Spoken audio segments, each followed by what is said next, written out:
ನಮಸ್ಕಾರ ಎಲ್ಲ ದೊಡ್ಡ ಮಂದಿಗೆ ನಮ್ಮ ಮತ್ತೊಂದು ಹೊಸ ವಿಡಿಯೋಕ್ಕೆ ನಿಮ್ಗೆ ಸ್ವಾಗತ.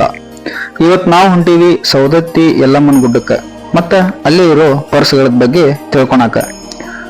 ಗೊತ್ತಿಲ್ಲದೆ ಇರೋ ಜಾಗದ ಬಗ್ಗೆ ಹೇಳಕಂತ ನಾವದೀವಿ, ಕೇಳಕಂತ ನೀವದಿರಿ. ಮತ್ತೆ ಆಗ್ತಲ್ಲ, ಬರ್ರಿ ಹೋಗೋಣ.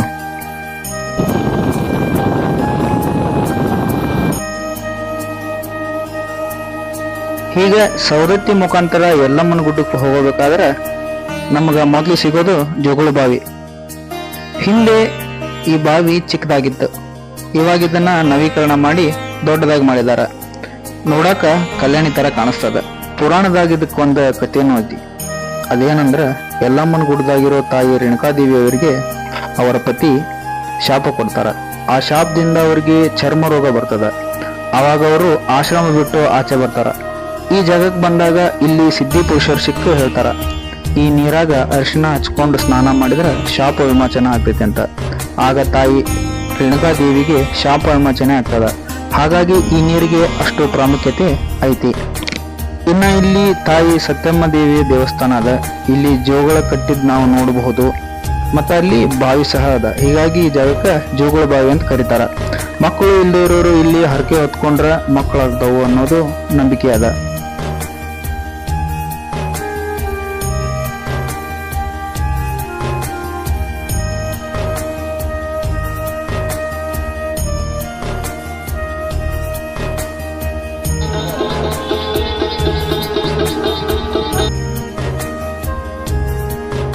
ಇನ್ನ ಇಲ್ಲಿಂದ ದರ್ಶನ ಮುಗಿಸ್ಕೊಂಡು ನಾವು ಮುಂದೆ ಹೊಂಟಿವಿ ಯಲ್ಲಮ್ಮನ ದೇವಿ ದರ್ಶನಕ್ಕ. ಇಲ್ಲಿಂದ ನಾವು ಅಂದ್ರೆ ಜೋಗುಳ ಬಾವಿಯಿಂದ ಯಲ್ಲಮ್ಮನ ಗುಡ್ಡಕ್ಕೆ ದೇವಸ್ಥಾನಕ್ಕೆ ಹೋಗ್ಬೇಕಂದ್ರ ಆಟೋ ಸಹ ಅದಾವು.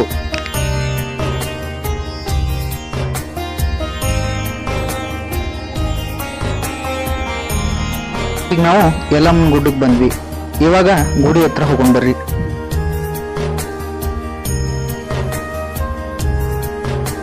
ಈ ಯಲ್ಲಮ್ಮನ ಗುಡ್ಡಕ್ಕ ಮೊದಲು ಸಿದ್ಧಾಚಲ ಪರ್ವತ ಅಂತ ಕರಿತಿದ್ರು. ಇಲ್ಲಿರುವ ದೇವಿಯ ಹೆಸರು ಶ್ರೀ ರೇಣುಕಾ ಯಲ್ಲಮ್ಮ ದೇವಿ ಅಂತ. ದ್ವಾರ ಬಾಗಿಲಿನಿಂದ ಒಳಗಡೆ ಹೋಗಿ ಅಲ್ಲಿಂದ ಸ್ವಲ್ಪ ಮುಂದೆ ಹೋದ್ರ ಅಲ್ಲಿ ದೇವಸ್ಥಾನ ಸಿಗ್ತದ. ಈ ಕ್ಷೇತ್ರದಾಗ ವರ್ಷದಾಗ 7 ಸರಿ ಜಾತ್ರೆ ನಡೀತದ. ಲಕ್ಷಾಂತರ ಜನ ಇಲ್ಲಿ ಸೇರ್ತಾರ. ಇಲ್ಲಿಂದ ತುಂಬಾ ಜನ ಜಳಕ ಮಾಡ್ಕೊಂಡು ರೆಡಿಯಾಗಿ ಆಮೇಲೆ ದೇವರ ದರ್ಶನಕ್ಕೆ ಹೋಗ್ತಾರ. ಇಲ್ಲಿ ಎಣ್ಣೆ ಹೊಂಡ ಅಂತದ, ಅಲ್ಲಿ ನೀರು ಉದ್ಭವ ಆಗ್ತದ. ನಂತರ ಈ ನೀರನ್ನ ತೀರ್ಥದ ರೂಪದಲ್ಲಿ ಸೇವಿಸ್ತಾರ. ನಂತರ ದೇವರ ದರ್ಶನಕ್ಕೆ ಹೋಗ್ತಾರ. ಪುರಾಣದಾಗ ಒಂದು ಕಥೆ ಅದ ಶ್ರೀ ರೇಣುಕಾದೇವಿ ಅವರ ಬಗ್ಗೆ. ರೇಣುಕಾದೇವಿ ಅವರ ಪತಿ ಋಷಿಮುನಿ ಜಮದಗ್ನಿ ಅವರು, ಆ ಜಮದಗ್ನಿಗೆ ಬಹಳ ಕೋಪ. ಎಷ್ಟಂದ್ರ ಕೋಪದಾಗ ಕಣ್ಣು ಬಿಟ್ರ ಎದುರುಗಡೆ ಏನೇ ಇದ್ರು ಯಾರೇ ಇದ್ರು ಸುಟ್ಟು ಭಸ್ಮ ಆಗ್ತಿದ್ರು. ರೇಣುಕಾದೇವಿಯವರು ಒಂದ್ಸಾರಿ ತಪ್ಪು ಮಾಡ್ತಾರ. ಅದರಿಂದ ಕೋಪಗೊಂಡ ಜಮದಗ್ನಿ ಅವರಿಗೆ ಶಾಪ ಕೊಡ್ತಾರ. ಅವಾಗ ರೇಣುಕಾದೇವಿ ಅವರಿಗೆ ಚರ್ಮ ರೋಗ ಬರ್ತದ. ಅವಾಗ ಅವರು ಆಶ್ರಮ ಬಿಟ್ಟು ಆಚೆ ಬಂದ್ರು. ಜೋಗುಳ ಬಾವಿಗೆ ಹೋಗಿ ಸ್ನಾನ ಮಾಡಿ ಶಾಪ ಮುಕ್ತಿಯಾಗಿ ವಾಪಸ್ ಆಶ್ರಮ ಕಡೆ ಬರ್ತಾರ. ಆಶ್ರಮಕ್ಕೆ ಬರ್ತಿದ್ದನ್ನು ನೋಡಿ ಜಮದಗ್ನಿಗೆ ಮತ್ತೆ ಸಿಟ್ಟು ಬರ್ತದ. ಅವ್ರ ಮಕ್ಕಳನ್ನ ಕರೀತಾರ. ನಿಮ್ಮ ತಾಯಿಯ ರುಂಡ ತೆಗಿಬೇಕಂತ ಹೇಳ್ತಾರ. ಅದಕ್ಕೆ ಯಾರೂ ಒಪ್ಪೋದಿಲ್ಲ. ಅವರಿಗೆ 5 ಜನ ಮಕ್ಕಳಿರ್ತಾರ. 4 ಜನ ಒಪ್ಪಲಿಲ್ಲ. ಕೋಪಗೊಂಡ ಜಮದಗ್ನಿ 4 ಜನ ಮಕ್ಕಳನ್ನ ಭಸ್ಮ ಮಾಡ್ತಾರ. ಕೊನೆಗೆ ಪರಶುರಾಮರಿಗೆ ಕರೀತಾರ. ಆವಾಗ ಪರಶುರಾಮ ಅವರು ತಂದೆ ಮಾತು ಕೇಳಿ ಅವರು ತಾಯಿಯ ರುಂಡ ತೆಗಿತಾರ. ಇದರಿಂದ ಜಮದಗ್ನಿ ಋಷಿಗೆ ಪರಶುರಾಮನಿಗೆ 3 ವರ ಕೊಡ್ತೇನಿ, ಏನ್ ಬೇಕು ಕೇಳ್ಕೊ ಅಂತಾರ. ಆಗ ಪರಶುರಾಮ ಒಂದನೇದ್ದು ನೀನು ಕೋಪ ಬಿಡ್ಬೇಕು ಅಂತ ಹೇಳ್ತಾರ. ಮತ್ತೆ 2ನೇದು ನನ್ನ ಸಹೋದರರಿಗೆ ಮತ್ತೆ ಜೀವ ಬರಬೇಕು ಅಂತ ಕೇಳ್ತಾರ. ಇನ್ನ ಕೊನೆಯದಾಗೋ 3ನೇದ್ದು ನನ್ನ ತಾಯಿಗೆ ಮತ್ತೆ ಜೀವ ಬರ್ಬೇಕಂತ ಕೇಳ್ಕೊಂತಾರ. ಆ 3 ವರನು ಜಮದಗ್ನಿ ಈಡೇರಿಸ್ತಾರ.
ನಂತರ ನಾವು ಹೋಗಿದ್ದು ಪರಶುರಾಮಗಢಕ್ಕ. ಇಲ್ಲಿ ಟಿಕೆಟ್ ತಗೋಬೇಕ.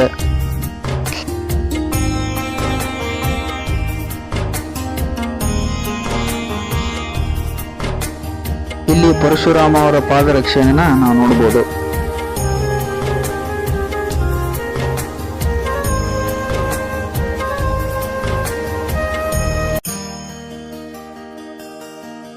ಪರಶುರಾಮ ಯಾರಂದ್ರ ವಿಷ್ಣುವಿನ ಅವತಾರ.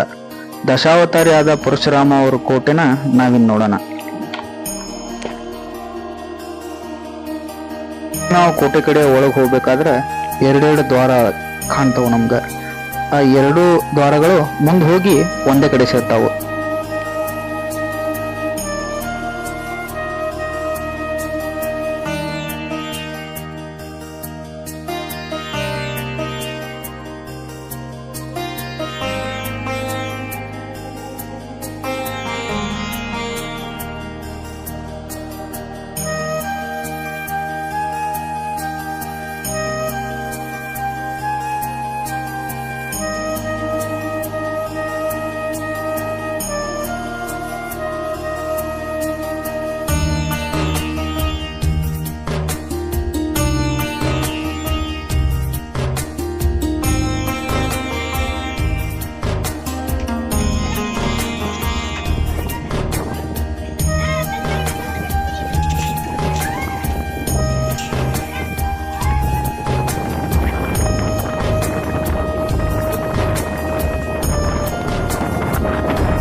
ಜಮದಗ್ನಿ, ಯಲ್ಲಮ್ಮ, ಏಕನಾಥ, ಪರಶುರಾಮ, ಜೋಗಿನಾಥ ತಪಸ್ಸು ಮಾಡಿದ ಜಾಗವನ್ನ ನೋಡ್ಬೋದು.